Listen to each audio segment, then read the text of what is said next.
Told you half the game would be technically Pixar, didn't I? Still, does it count? I think so, given that the box does say it is a Disney game. Might be wondering, why am I looking at the PS2 version? After all, these games are simultaneous release on the PS2, the original PXX, and the PC. I am known to do many a review of PSX games. Well, the truth is, I used to own the PSX version. But I don't anymore. And when I went to look for it, I didn't find it. And when I went to my local game store to look for it, this is what they had in stock. Upside down again. Just be a trend with PS2 games. So I took what I could take. Still, I'm told there's not much of a difference between versions other than the graphical. And seeing as I'll be looking more at the gameplay than the graphics, let's begin our review of Monsters Inc. Scare Island. Or Monster Inc. Scream Team if you're in America, or Monster Inc. Scare Island. The game starts with the trailer for the movie, before the actual main menu shows up, which can be skipped but leaves me wondering, why would someone pick up the game if they hadn't seen the movie on cinema or picked up the VHS and DVD? Questions aside, and trailer skipped because copyright, the developers soon become apparent. Developed by Artificial Mind and Movement, which holds an impressive seat on childhood platformers of mine, with Bugs Bunny, Lost in Time, and the Grinch, among others, and published by both Sony Entertainment and Disney Interactive, the game is a prequel to the events of the movie itself, which means I can actually talk plot in a licensed game for once. Mike and Sully, two monsters with widely different characteristics, are in training for the job of scarers, where they go into the human world and gather screams. To train them, and seeing as children are seen as toxic, they have a training center in the form of Scare Island, which gives the European title of the game.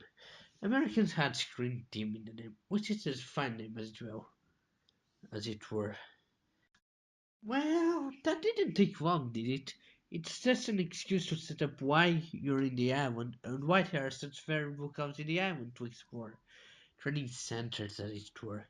Either way, you get short clips of the movie in between levels, which I will skip, not only because copyright, but also because they make it widely apparent that the original voices of Mike and Zoe didn't return for the game. There are 16 levels to the game, 12 main levels, 4 consisting of a city team, 4 of a desert team, and 4 of an Arctic team, as well as the tutorial level, which is unskippable by the way, and 3 races with the purple chameleon-like monster Randall. Presentation-wise, the game is simple in its graphical style, with most of the details going into the models themselves. They work being cartoony and stretchy when jumping or body swimming, but I can't help but feel like the model for Zoe is kind of problematic. Indeed, when I first saw his face in the intro cutscene, which is used the in-game engine, I had to stifle a scream. That face would give me nightmares. Even though the levels are semi-open, with several paths and open spots to explore, this problem is lessened. Very rarely will you have Zoe facing you when playing as him, and, when you do, the camera tends not to zoom too much on him. Before each level, you can pick your character between Zoe and Mike, and while you might be tempted to pick your favorites from the movie, it's important to have in consideration what each character brings to the table. No level is impossible to complete with only one character. They're all designed so that you can finish them with both, yet there are differences. Ike is the speedy, lightweight character. He moves faster, and his belly swim also allows him, given the correct pressing of the button at the moment of hitting the ground, to rebound. He also has what can only be described as Yoshi's water jump, where he takes his wings and gains some momentum in the air before landing. He is so the preferable character for anything involving platforms. Savi is the heavy hitter. He is slightly slower and he doesn't have as much in terms of movability in the air, but he can hit farther and harder. Although he is not my favorite to play as, he has his uses. Whichever character you choose, the game has great control, using either the analog sticks or the D-pad to the game in the PS2 version does not support analog controllers, you can move the characters. Unlike Croc, they do not feel like they are sliding as you can turn them on the hit of the analog. Their turning arc is slightly less frustrating to get used to. The weapons are in a way set up like a Vectaton.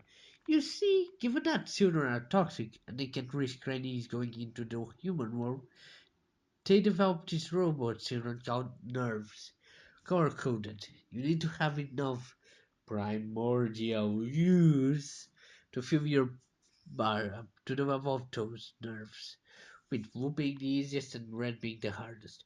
Gathering up in tiny cans, if you have enough use, when you approach a nerve, you enter a short minigame of button presses, where your monster will do some funny reactions that scare the child.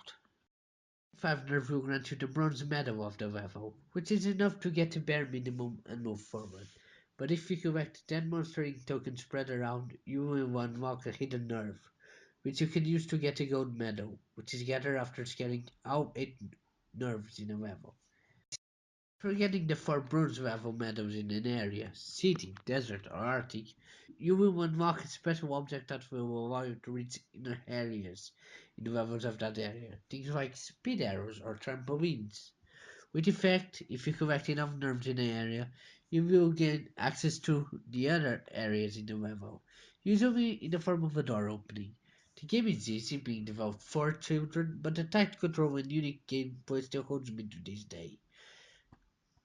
Do I have memory of the original PSX version? The PS2 version too stands as one I'd recommend. Monsters Inc. Scare Island or Scream Team, whichever the version, whichever the platform, gets a recommendation.